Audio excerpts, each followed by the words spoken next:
What is up, gamers? One hobby I've gotten into recently is Pokemon draft leagues. The whole idea is that you and a bunch of people draft a bunch of different Pokemon, and then you fight other players with their drafted teams, and you try to like counter build each other, and it's super fun. I really enjoy a lot of the qualities of that format. What if we brought it to Vanguard?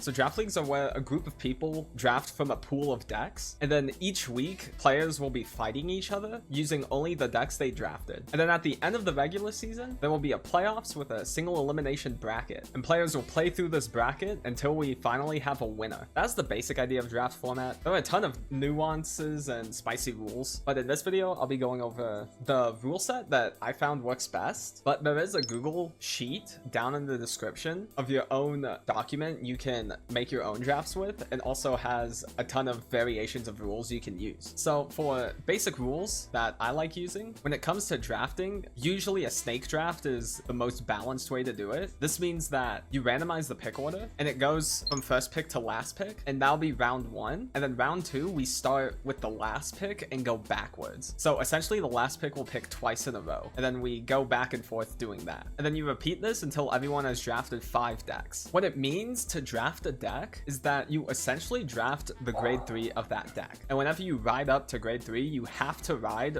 that grade 3 from your ride deck. Afterwards you can ride whatever you want, and you also have the freedom of your grade 1 and 2 ride line, but you have to ride that grade 3 first. The one kind of cheat with this is if a card says this unit is also regarded as another card, then you can ride either of those on your grade 3 turn. So dress up cards are a good example of this, but also cards like Bastion Accord, where it says it's also regarded as Apex Ruler Bastion. That is also a good example of what that would look like. And now for the actual drafting rules, there are quite a few different variations you could do. The one I personally found works best are tier drafts. Decks are split into 5 tiers, S, A, B, C, D, and D, and players have to draft specific decks within those tiers. So I found drafting one deck from each is really the best way to do it. So every player will have 1S, 1A, 1B, 1C, and 1D tier, and you can also draft in whatever order you want. So you don't have to grab your S tier deck first, you can grab your A or your B first, which just gives a lot more dynamics to drafting. And then one other thing I like doing is having players draft a generic card. So this can be like Regalis pieces or either of the Sanctitudes, and whenever you draft those, you can only use that generic out of the ones in the pool, and no one else can use it. And you can also draft that whenever you want. And then one last rule that isn't necessary, but one I really like, is that all of your decks have to be different nations. So if we draft a Dragon Empire deck first, we can no longer draft any other Dragon Empire deck. This is mainly to get people to deviate from nations they're used to and get them to draft more varying types of drafts. So with that, here's an example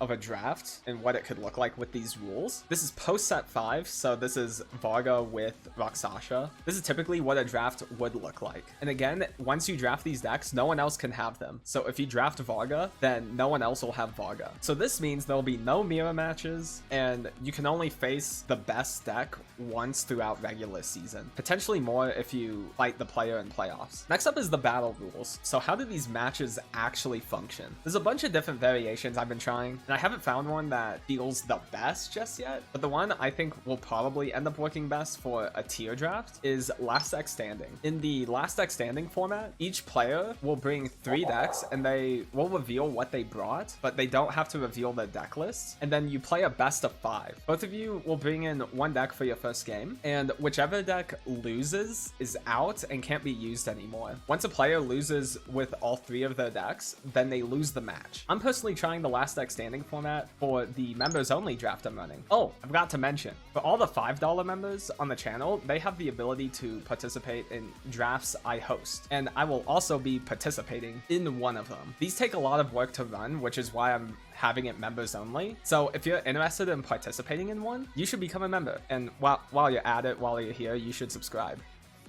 So yeah, that is the basic idea of Draft League. You should also be playing on simulators because that'll be the easiest way for players to build the decks and have the cards for them. And usually players will be drafting decks they don't already own. So for simulators, there's Cardfight Area or Vanguard. Either or is good. I'm personally a Cardfight Area fan because I find the controls a lot easier and are faster to use. But Vanguard is also good. So here are some additional rules that you don't have to do, but these can be good for making your league a bit more fun or unique. So first up is free agency, which is essentially the undrafted decks. I like having players have free agency transactions to where they can trade out their decks to get new ones. Now, there is a limit on how much you can do this. I think 5 is a good number, and there's usually a deadline you can do it, so you can't make transactions like throughout playoffs or something, right? So usually it's about 2/3 of the way through is when the cutoff should be, and you must still be able to make a legal draft out of it. So you can't trade a B tier deck for an A tier deck, or you can't trade to have 2 of the same nation,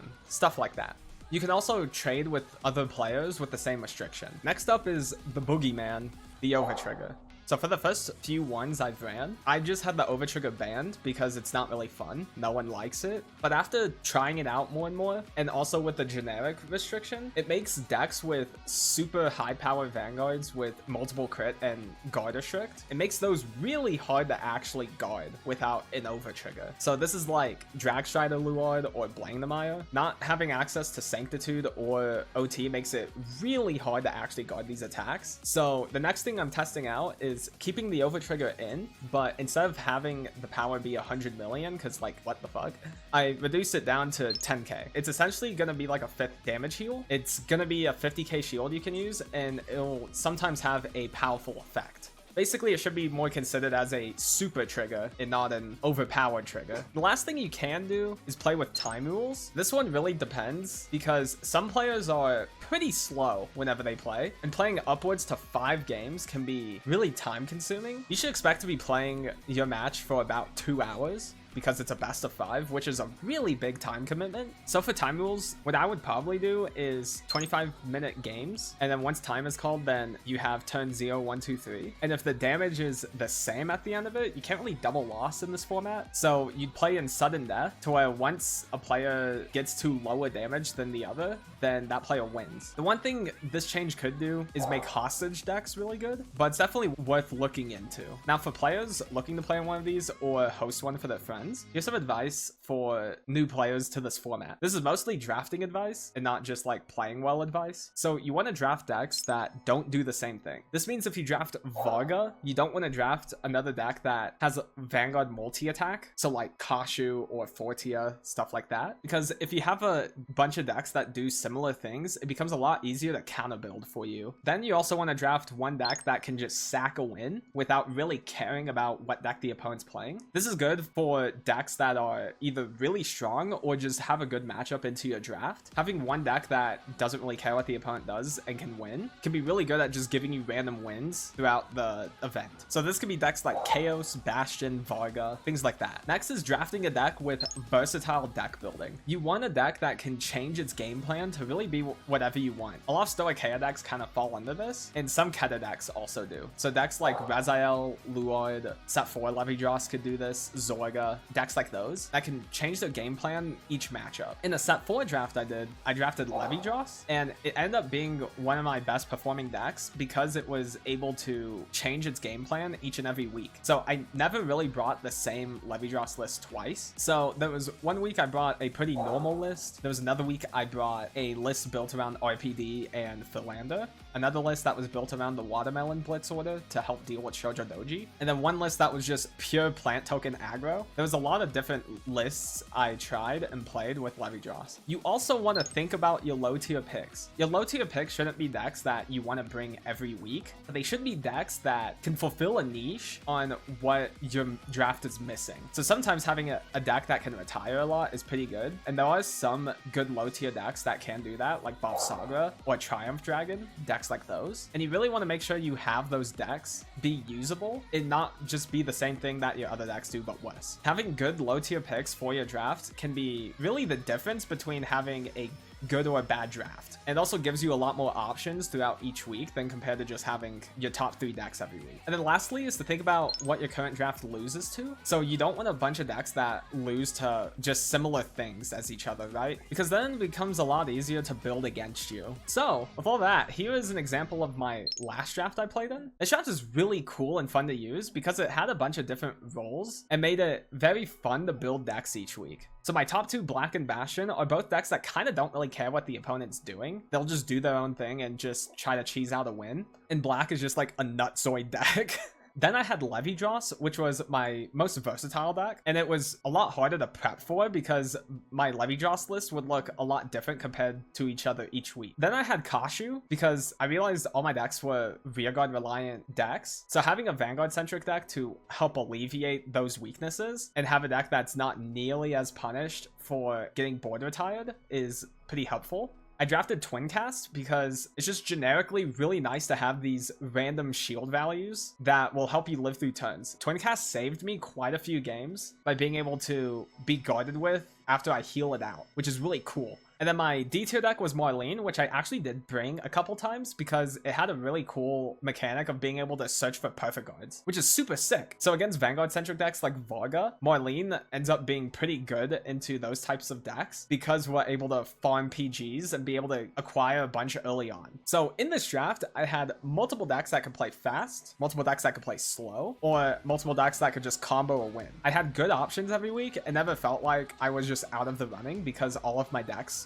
were viable each week, and I definitely had the most creative decks out of everyone each week during the draft. However, the main issue I had with this draft is I didn't have a deck that liked going second. So usually after a player loses, they get to pick turn order the next game, and I didn't have a deck that was okay with going second. So I didn't have like a mask deck or a stride deck. So oftentimes my wins came from whenever I went first and not as much whenever I went second. So if I had to change anything about this draft, I'd probably trade Bastion for some type of mask deck or going second deck. And that is really it for draft leagues. This has been honestly the funnest format I've played in for Vanguard because constantly playtesting for tournaments and expecting to face against like the same 10 decks gets kind of tedious and boring. And I wanted to bring in a format where lower tier decks can have times to shine, which is the whole essence of draft leagues, is that some decks will have some niche cases within each week. So if you'd like to see more content on draft league stuff, let me know. This is the first custom format I've like really tried to make work